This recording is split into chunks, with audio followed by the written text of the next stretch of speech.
বাংলাদেশ ইসলামী ছাত্র সেনার ঢাকা মহানগরের সাবেক সভাপতি মাওলানা মোহাম্মদ রইসউদ্দিনকে হত্যার প্রতিবাদে ঢাকা চট্টগ্রাম মহাসড়ক অবরোধ করে নেতাকর্মীরা।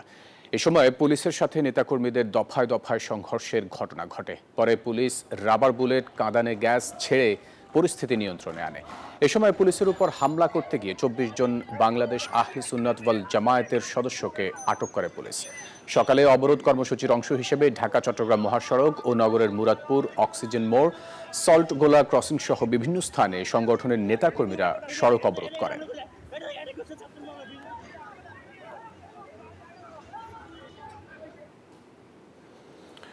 দর্শক, চট্টগ্রামে আহলে সুন্নাত ওয়াল জামায়াতের সাথে পুলিশের দফায় দফায় সংঘর্ষের ঘটনা ঘটেছে। বিষয় বিস্তারিত জানাতে চট্টগ্রাম থেকে যুক্ত হচ্ছেন সহকর্মী নয়ন বড়ুয়া। জয়, সংঘর্ষের পর বর্তমান পরিস্থিতি কেমন দেখছেন, বিস্তারিত একটু জানতে চাচ্ছি।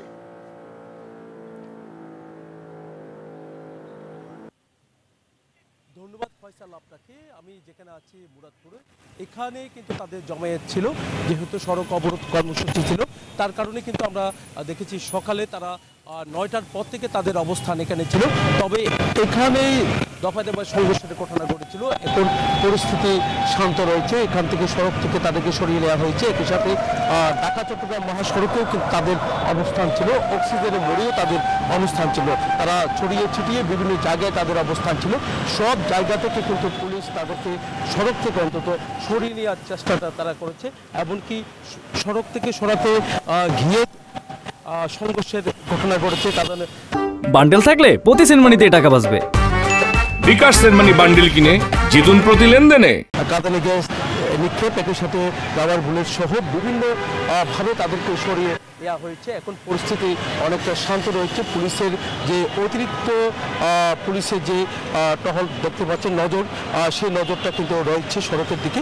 আমরা দেখতে পাচ্ছি পুলিশের তারা কড়া নজর রয়েছে, যেন কেউ যেন সড়কের মধ্যে অবস্থান না নিতে পারে। যেহেতু ঘন্টার পর ঘন্টা তাদের অবস্থান ছিল, তার কারণে সড়ক দিয়ে যানবাহন চলাচল একেবারে বন্ধ হয়ে গেছে। যারা যাত্রী রয়েছে, সকালের দিকে যারা অফিসগামী যাত্রী রয়েছে, তারাই সবচেয়ে বেশি সমস্যায় পড়েছে।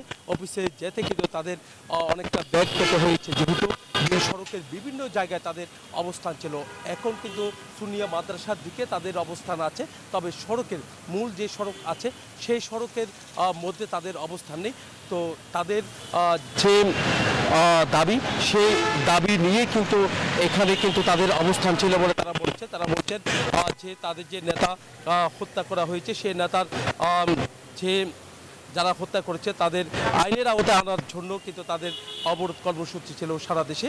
সেই অবরোধ কর্মসূচির অংশ হিসাবে তারা কিন্তু সকাল থেকে অবস্থান নিয়েছিল। এই ছিল আমার এখানকার সর্বশেষ। ফিরে যাচ্ছি স্টুডিওতে ফয়সালের কাছে। জয়, আপনাকে ধন্যবাদ।